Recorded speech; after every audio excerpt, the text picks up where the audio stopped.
Most people remember their first car, but typically the miles eventually get high and the bottom rusts out. We have to move on. But for one Watertown man, 52 years have gone by and his car looks as good as new. Oh my God! This is the yacht club!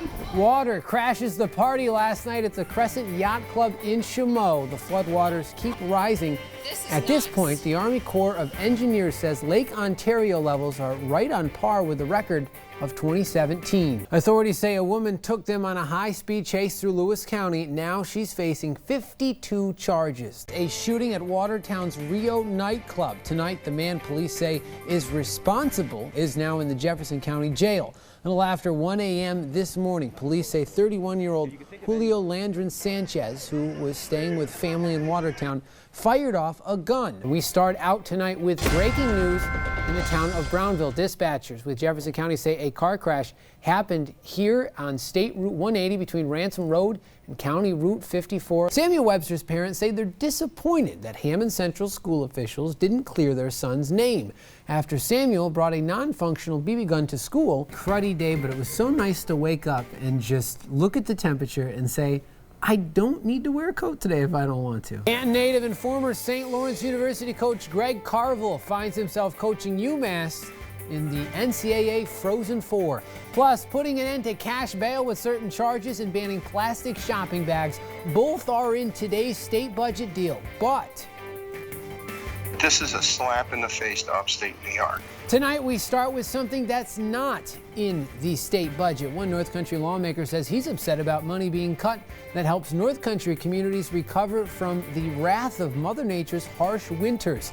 7 News reporter Alex Valverde has more. 'Twas the night before Christmas Eve and all through the town, people scrambled for presents. Buy 'em up, mark 'em down. In Glen Park, crafters at the fire hall lended a hand, spending the afternoon picking unique presents before they disband. That's outside at a venue in Fresno, California. These are some pictures from the tour that I did out in California. We started in San Diego, went to LA, Fresno, California. But first, police looking for 2 shooting suspects in Ogdensburg. Authorities say one person was shot this morning in the city. The Edwards Knox School District awarded a very special diploma today, one that's been delayed almost a half-century after a St. Lawrence County man left school to serve his country. Still ahead on 7 News, a thing of beauty, the story behind a Watertown man in the 1967 Pontiac GTO he bought brand new. A shooting at Watertown's Rio nightclub. Tonight, the man police say is responsible is now in the Jefferson County Jail. A little after 1 a.m. this morning, police say 31-year-old Julio Landrin Sanchez, who was staying with family in Watertown, fired off a gun. 5 people were shot and sent to the hospital. They all have since been released. Police were out all morning and into the afternoon. 7 News reporter Katie Benoit has the latest. I heard pop, pop, pop, pop, pop. I thought somebody was hitting on a car. Gunshots were heard just outside Rio nightclub. Katie Benoit, 7 News. If you have any information about the shooting, you're asked to call Watertown Police at 315-782-2233. There will be extra officers downtown tonight in light of the shooting at Club Rio. Meanwhile, Watertown City Council members say they don't want this incident to put a negative stamp on the city's nightlife. We're going to deal with it swiftly and abruptly and go from there. While Watertown police were able to respond quickly to the incident at the Rio nightclub early Saturday morning, Mayor Joe Butler is appreciative of the extra patrols from other agencies. Support from the state police as well as the drug task force to make sure that this doesn't happen again tonight. I'm very pleased with the fact that the police department did make an arrest, and I think that people should be relieved to know that this person is off the street. City council members like Cody Horvaz and Ryan Henry Wilkinson don't want people to think that an incident like this is what downtown Watertown is. Absolutely not a representation of what Watertown is. Watertown is an awesome community, great people. I can understand why people might be afraid, when a piece of that comes home. But I don't want people to think that this is indicative of Watertown or indicative of what the North Country is all about. While we're told Club Rio was closed Saturday night, Mayor Butler says it's too early to know what the club's future holds. But we're prepared to do what's necessary if that's a haven for crime and drug-related activities. Certainly we'll do everything in our power to make sure that that doesn't happen there. Meanwhile, the commanding general at Fort Drum put out an order saying Club Rio is temporarily off limits for all military personnel assigned to Fort Drum. Let's switch gears and get our first look at the forecast of meteorologist Michelle McLeod. Michelle, what are we looking at tonight? Day of relief from the rain. That's only temporary. I'm going to have all that and more coming up for you next. Pat. Michelle, thank you. 33 years of helping students pay for college and selling unique crafts along the way. Today was the JCC Women's Organization's annual craft fair. Over 100 crafters filled the McVean Center gym and halls to sell their goods.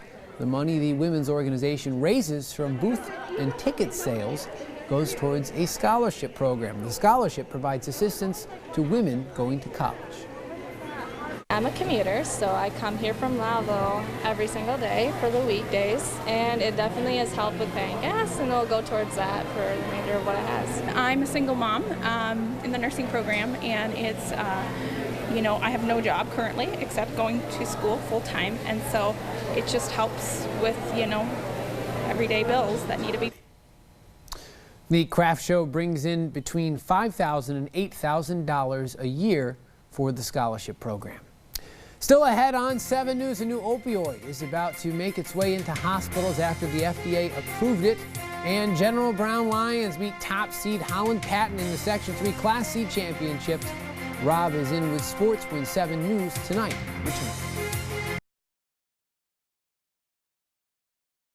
He ran towards gunfire to protect the innocent and prevent further bloodshed.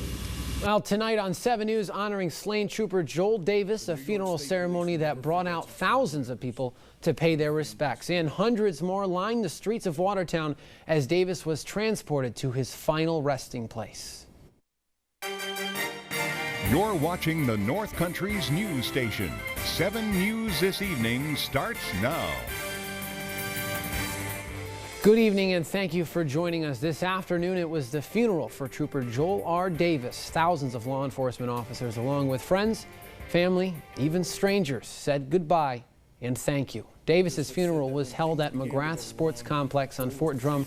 He was killed in the line of duty last Sunday night while responding to a domestic dispute at a home near Theresa. He was allegedly shot and killed by Justin Walters, who's also accused of shooting and killing his wife, Nicole, and injuring another woman on his property. Now at the funeral, the chaplain for the Jefferson County Sheriff's Office, which Davis used to work for, told his family the loss of Davis's life hits home for everyone. Your loss is our loss, and our lives are better for having to known Joel. Now 7 News reporter John Moore was at the funeral this afternoon. He joins us now. John? Well, Patrick, it was a very somber tribute for a fallen officer, and what was so impressive was the sheer number of fellow law enforcement who were there, all to say that Trooper Davis will not be forgotten. John Moore, thank you very much. Now, after the funeral, Trooper Davis's body left McGrath Sports Complex as he was saluted outside by hundreds of law enforcement officers, like John said, from across the country, giving him the proper send-off. But that wouldn't be the last salute. 7 News reporter Aaron Bischoff is live downtown Watertown, where Trooper Davis's procession rode through this afternoon. Aaron, it was a somber moment.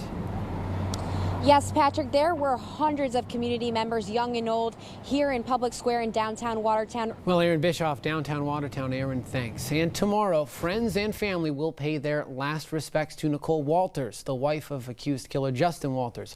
Her calling hours are set for tomorrow from 2 to 6 p.m. at Ferguson Funeral Home in North Syracuse. A burial will be at Oakville Cemetery in Syracuse, which are private services. Well, let's switch gears. Time now for our first look at the forecast of meteorologist Michelle McLeod. Michelle, what are we looking at? Well, right now we're looking at pretty clear conditions. We'll talk more about the change coming up. Pat? Well, Michelle, thank you very much. Still ahead on 7 News, from the Earth to the Moon to the auction block. Also, powerboats on the water not using their speed, but their strength in numbers to raise money for charity. And the championship match in the Watertown City Golf Tournament etched in stone. All that's left is to declare the winner. 7 News Weekend back after the break.